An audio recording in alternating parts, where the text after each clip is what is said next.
Hello, and thank you for taking a few minutes to celebrate 10 women chosen by the Florida Commission on the Status of Women as finalists for the 2023 Florida Women's Hall of Fame. I'm Commissioner Lori Day, Vice Chair of the Commission and Chair of the Women's Hall of Fame Committee. The Commission is a nonpartisan board of 22 statewide volunteer commissioners who are appointed by the Florida Governor, the Cabinet, the Speaker of the House, and the President of the Senate. Since 1991, the Commission has served the state of Florida by raising awareness of the unique needs, concerns, and achievements of women and girls through collaboration, education, and celebration. Today's announcement is certainly a time for celebration. Since 1982, the Hall of Fame has recognized and honored women through their works and lives and have made significant contributions to the improvement of life for women and ultimately for all citizens in the state of Florida. The selection process for the Women's Hall of Fame is very methodical. Each year, the Commission calls on the public for nominations to the Florida Women's Hall of Fame. We receive public nominations from across the state of Florida, and the Commission reviews each one of those nominations carefully to select 10 extraordinary finalists. Those 10 nominees selected as finalists are forwarded to the Governor, who will select up to 3 2023 inductees to forever be recognized right here in the rotunda of the Florida Capitol, where I join you today. While Governor Ron DeSantis can select just 3 women to ultimately be inducted this year, it is truly an honor to be nominated and be part of the top 10 finalists. This year, the Florida Commission on the Status of Women has selected the following 10 finalists who exemplify the great diversity of women's contributions to Florida. In alphabetical order, we'll begin with Florence Alexander, PhD, of Longwood. She is an accomplished author and president of Ebon Research Systems, LLC, a management consulting firm she started in 1970. Dr. Alexander made Florida history and became a role model for all women when she became the first African-American woman to serve as a Florida elector in 1985. She is a charter member of the Senatorial Inner Circle and has received more than 50 prestigious awards. Judge Edith Atkinson of Miami opened the door for women's leadership in law in South Florida. She became the first elected female judge in Dade County in 1924 upon her election to the juvenile court. Holding this position until 1933, Atkinson was responsible for organizing the juvenile court system, where she constantly advocated for delinquency prevention rather than punishment.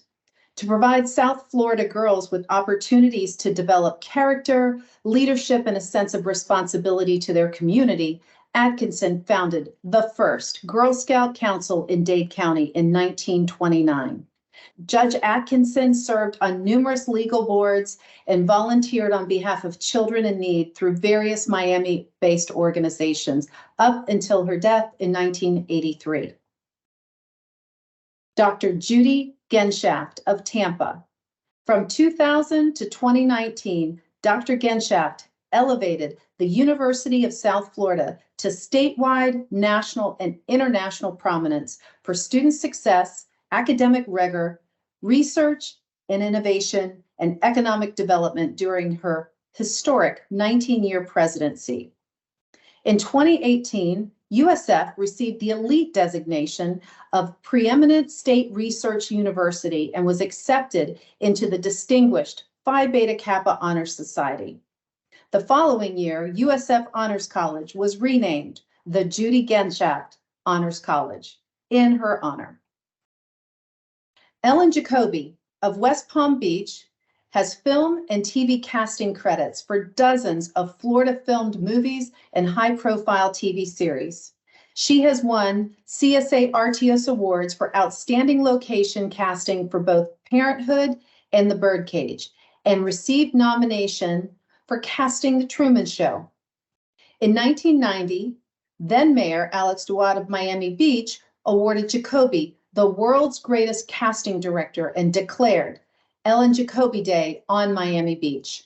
She was named Woman of the Millennium for the year 2000 by Miami Metro Magazine and was appointed to the first ever Florida Film Advisory Board by Governor Jeb Bush. Dr. Mona Jane, MD, PhD of Bradenton, has long-term contributions to education, medicine, and communities from the local to global levels. Dr. Jane was granted a private audience with international humanitarian Mother Teresa during her visit to her home country of India. Dr. Jane was a Fulbright and National Science Foundation scholar and medical doctor, and retired her career as Director of Family Health Services for Manatee County Head Start. In recognition of her service and community impact, the Miami County School District dedicated the Dr. Mona Jane Middle School on August 8, 2019 in Lakewood Ranch, Florida. Mayman Jennings of Brooksville was a powerful political player in Florida as First Lady to Governor William Sherman Jennings from 1901 to 1905, but also through her own legislative and advocacy efforts throughout her lifetime.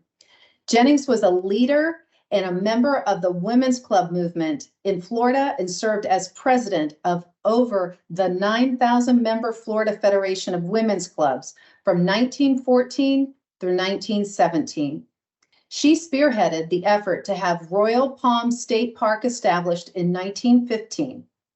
And Jennings was a champion for women's suffrage, better treatment of children and prisoners, and historic and ecological preservation.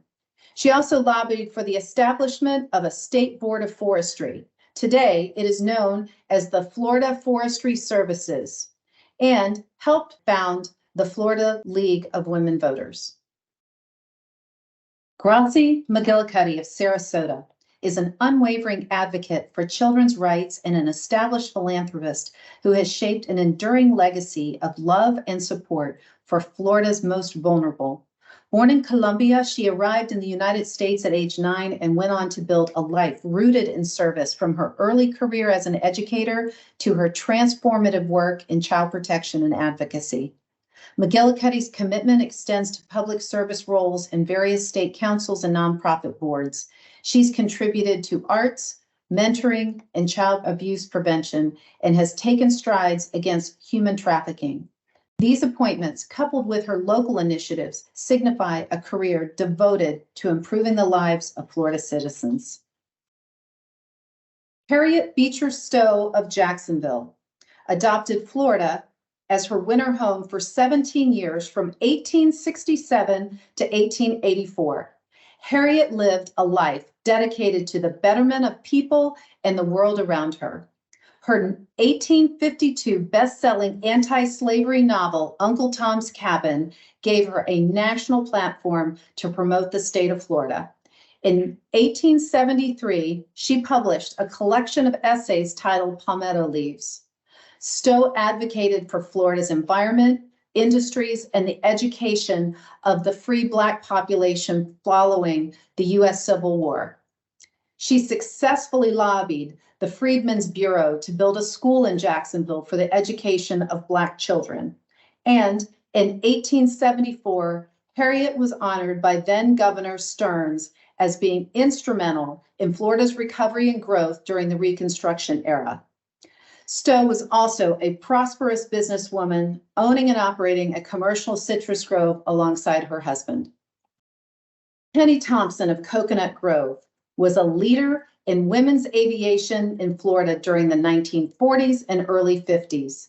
She was known for aviatrix, promoter of women's intercontinental air race air shows, publisher and editor for Southeast Aviation News, and was state president of the Florida chapter of 99s. That's the women pilot organization founded by none other than Amelia Earhart. She won the Bertram Trophy race in 1946 and later founded the Miami-Dade Mothers of Twins Club and was a civic leader until her death at 57 years of age in 1975. Dolores Barr Weaver of Jacksonville has been a champion for women and girls since arriving in Jacksonville in 1993 as co-owner of the NFL Jacksonville Jaguars. Her voice and considerable philanthropic resources have made significant impacts on domestic violence, teen pregnancy, girls in the juvenile justice system, and sexual abuse in the military. She co-founded the Women's Giving Alliance, which is a collective giving initiative of the Community Foundation for Northeast Florida that has deployed more than $7.7 million in local grants to support women and girls since 2001. In 2013, she established the Dolores Barr Weaver Policy Center, which uses research, advocacy, training, and model programming to advance the rights of girls and young women, especially those affected by the juvenile justice system. She created Straight Talk, a bold television program that provided factual information about pregnancy prevention and sexually transmitted diseases to teens. Weaver's commitment to women, girls, and all Floridians will have a lasting legacy.